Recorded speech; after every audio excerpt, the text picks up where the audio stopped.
जय हिंद। मैंने अभी तक आप लोगों को प्रकाश के परावर्तन से, प्रकाश का परावर्तन क्या होता है, परावर्तन को बताया, फिर स्नेल के नियम को बताया, स्नेल के नियम के गुण को बताया, और उसके बाद मैंने स्नेल के नियम में और प्रकाश की चाल में संबंध बताया, यानी प्रकाश के अपवर्तन और प्रकाश की चाल में संबंध बताया। अब अगली हेडिंग हमारी है कि प्रकाश किरणों की उत्क्रमणीयता। प्रकाश किरणों की उत्क्रमणीयता, यदि अगर मान लो किसी माध्यम से, यदि अगर माध्यम एक से, यहां मान लो माध्यम एक है, अगर मान लो माध्यम एक से माध्यम दो की ओर किरण जा रही है, मान लो पहले माध्यम से किरण दूसरे माध्यम की ओर जा रही है, तो अपने मार्ग से कुछ विचलित होगी ना, ये नॉर्मल होगा, ठीक है ना। और ये होगा आपतन कोण आई और अपवर्तन कोण आर होगा, है ना। तो उत्क्रमणीयता में हम मानते हैं स्नेल के नियमानुसार, as we know that,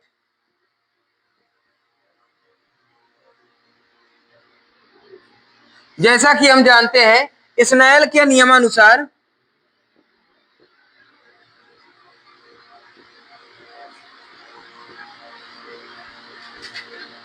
snail का नियम क्या होता है, n equal sine i upon sine r, है ना। यदि कोई माध्यम हो तो, यदि कोई माध्यम हो तो, अगर कोई माध्यम है भैया तो हम पहले माध्यम से दूसरे के सापेक्ष कर देंगे ना, तो 1n2 equal sine i upon sine r, ये हो जाएगा। और यहां मान लेते हैं यदि माना यदि अगर ये पहला माध्यम, मान लेते हैं कि ये एयर है ना, वायु है, अगर मान लेते हैं पहला माध्यम वायु है और दूसरा माध्यम कांच है ना, मान लेते हैं दूसरा माध्यम कांच है, तो मान लो यदि पहला माध्यम वायु तथा दूसरा माध्यम कांच हो तो,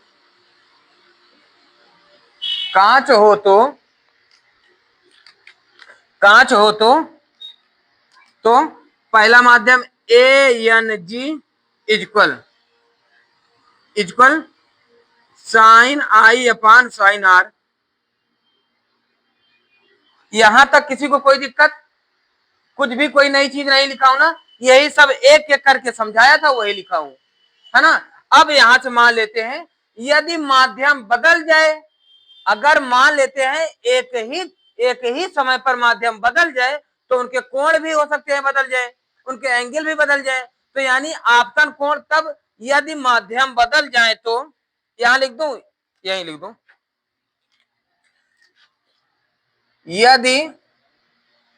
यदि किरणों के माध्यम, यदि माध्यम बदल जाए तो, माध्यम बदल जाए तो माध्यम क्या होगा, तो इनके कोणों का स्थान भी बदल जाएगा, कोणों का स्थान भी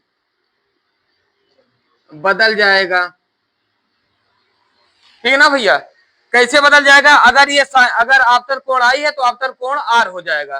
भाई अगर यहां से माध्यम आ रहा है तो इस माध्यम को अगर उधर बदल देंगे तो जब इधर जाएगा तो आपतन कोण, ये जो जा रहा है आपतन कोण आर हो जाएगा, है ना, और अपवर्तन कोण आई हो जाएगी, है ना। तो इनके कोणों का स्थान भी बदल जाएगा, है ना।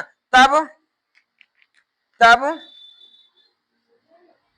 तब g n a equal sine r upon sine i, है ना, इक्वेशन नंबर सेकेंड।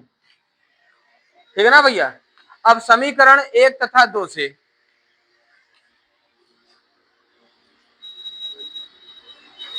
समीकरण 1 तथा 2 से समीकरण 1 क्या है भैया, देखो a n g into g n a equal sine i upon sine r into sine r upon sine i, हो जाएगी ना। तब ये हो जाएगी साइन आर से साइन आर कट गया, साइन आई से साइन आई कट गई, तो ए एन जी इक्वल हो जाएगा, अभी इंटू ए रहने दो, into g n a equal, यहां 1 बचेगा ना, है ना, या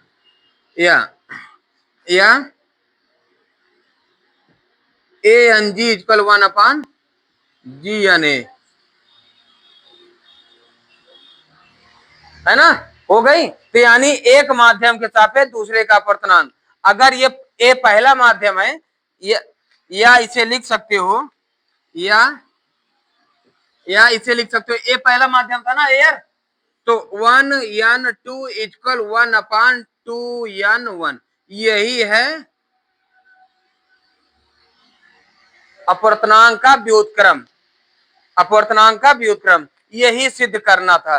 सिद्ध करना क्लास 12th में आता है, और क्लास 10th में बस इसके सवाल लगाने के लिए आते हैं, तो ध्यान देते रहना। अगर पहला माध्यम ये है तो उसका उत्क्रमणीय यानी रिवर्सिबल पूछ लिया जाए तो यही होगा, ठीक है ना, इतना ध्यान पे रहे। ये बात ये बहुत महत्वपूर्ण है, इसका बहुत जगह उपयोग है, बहुत ज्यादा, और प्रिज्म में तो इतना उपयोग है ना कि आप कंफ्यूज हो जाओगे, लेकिन ये छोड़ेगा नहीं आपका पीछा, तो इसलिए इसको छोड़ना नहीं है, समझ गए। इसका जल्दी से स्क्रीनशॉट ले लो तो हम आगे बताएं। अब देखते हैं अगली हेडिंग हमारी क्या है, अपवर्तनांक का वास्तविक तथा आभासी गहराई में संबंध। अपवर्तनांक यानी relation between refractive index to real depth to apparent dense. इसकी अब आभासी गहराई और वास्तविक गहराई में संबंध, इसमें संबंध क्या होता है, अपवर्तनांक वास्तविक गहराई तथा आभासी गहराई के अनुपात को अपवर्तनांक कहते हैं, है ना, इनका संबंध वास्तविक गहराई तथा आभासी गहराई के अनुपात को अपवर्तनांक कहते हैं, ठीक है ना, या वास्तविक गहराई और आभासी गहराई के अनुपात का मान अपवर्तनांक के बराबर होता है, ठीक है ना, इतनी बात समझ गए। फिर इसके बाद इसी को आप इंग्लिश में लिख लिए, फिर इस पर कई सवाल आते हैं, इस पर ध्यान देना कि वास्तविक गहराई ऊपर रहेगी और आभासी गहराई नीचे रहेगी। वास्तविक गहराई क्या होगा, जिसे कह दिया जाए कि 40 मीटर गहरी एक नदी में कोई वस्तु रखी हुई है, और वह 25 मीटर ऊपर दिखाई देती है, महसूस होती है, दिखाई पड़ती है, जैसे भी हो, तो उसका अपवर्तनांक क्या होगा, तो बस यही लगा लोगे ना, 40 मीटर उसकी वास्तविक गहराई है, रियल गहराई है, और महसूस हो रही है 40 मीटर, जो 25 मीटर, फिर दोनों का डिवाइड कर दोगे, जो आ जाएगा वही अपवर्तनांक हो जाएगा, ठीक है ना। आगे इस तरह के सवाल हम लगाते हैं, ठीक है ना। फिर इसके बाद बहुत बहुत ही इंपॉर्टेंट है पूर्ण आंतरिक परावर्तन। पूर्ण आंतरिक परावर्तन क्या, टोटल इंटरनल रिफ्लेक्टिव, पूर्ण आंतरिक परावर्तन, पूर्ण आंतरिक परावर्तन। जब प्रकाश की किरण सघन माध्यम से विरल माध्यम में जाती है तो वह अभिलंब से दूर हट जाती है ना। तो पहली केस पे हम करेंगे कि यही चीज, जब प्रकाश की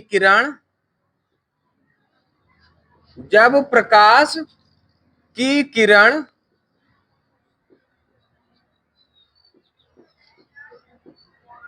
सघन माध्यम से विरल माध्यम की ओर जाती है तो वह अभिलंब से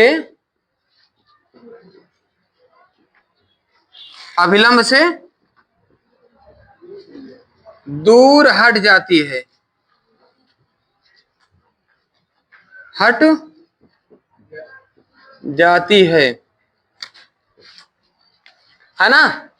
अब जब इसी माध्यम को, जिस माध्यम में है, इसी माध्यम को थोड़ा सा और बढ़ा दिया जाए, मतलब अगर गर्मी तेज है ना तो वही माध्यम थोड़ा और बढ़ा दिया जाए, है ना।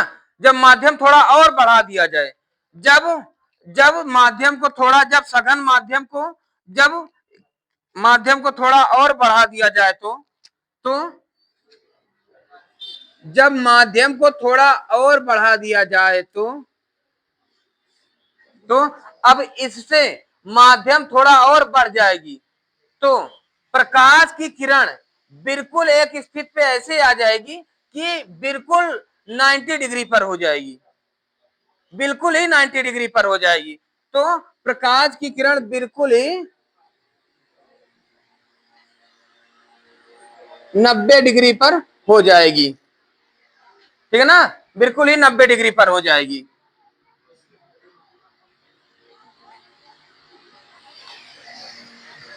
यहां लिख दो, जब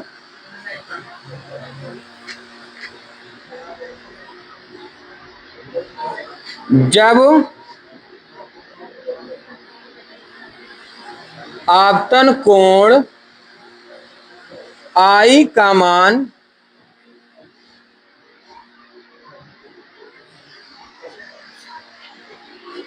थोड़ा सा बढ़ा दिया जाए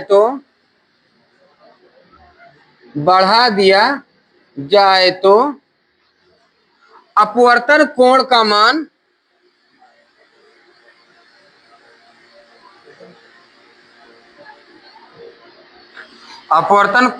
मान बिल्कुल 90 डिग्री पर आ जाता है।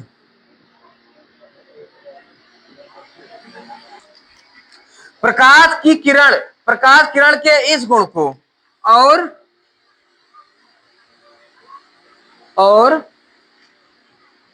प्रकाश किरण के इस गुण को क्रांतिक कोण कहते हैं, क्रांतिक कोण कहते हैं। इतनी बात समझ गए, सभी लोग समझ गए। फिर से एक बार, जब प्रकाश की किरण यानी आपतन कोण को, जब आपतन कोण का मान जब सघन माध्यम से विरल माध्यम में जाता है तो अभिलंब से दूर हट जाता है ना, अभिलंब से दूर हट जाता है। फिर जब आपतन कोण के मान को थोड़ा सा बढ़ा दिया जाए तो अपवर्तन कोण का मान बिल्कुल 90 डिग्री हो जाता है ना, बिल्कुल 90 डिग्री हो जाता है। फिर प्रकाश की किरण को, इस प्रकाश किरण के इस गुण को क्रांतिक कोण भी कहते हैं। इतनी बात समझ गए, है ना। और फिर जब आपतन कोण का मान क्रांतिक कोण से और बढ़ा दिया जाए तो, जब आपतन कोण का मान मतलब अब इससे भी थोड़ा और बढ़ा दिया जाए तो, है ना, जब क्रांतिक आपतन कोण का मान,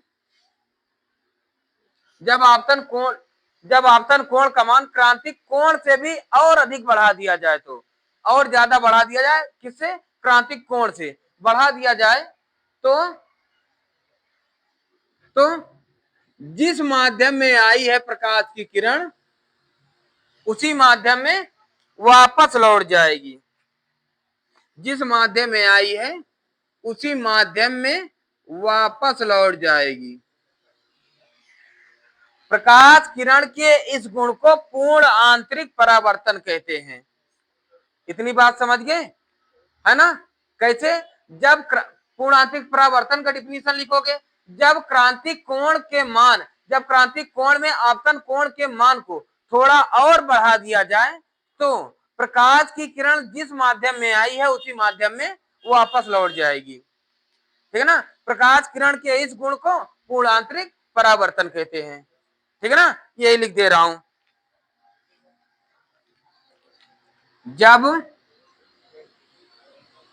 जब आपतन कोण का मान,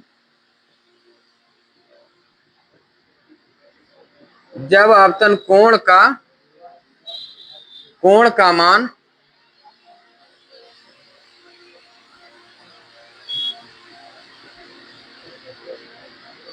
क्रांतिक कोण से थोड़ा और बढ़ा दिया जाए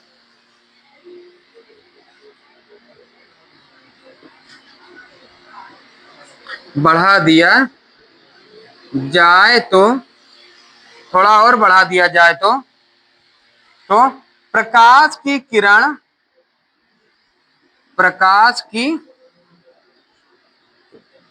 किरण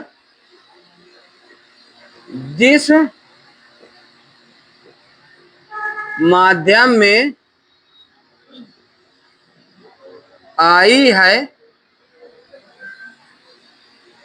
उसी माध्यम में वापस लौट जाएगी, वापस लौट जाएगी। है ना? प्रकाश के इस गुण को, प्रकाश के इस गुण को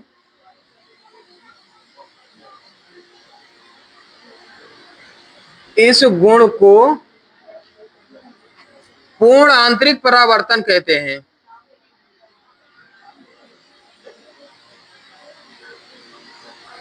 पूर्ण आंतरिक परावर्तन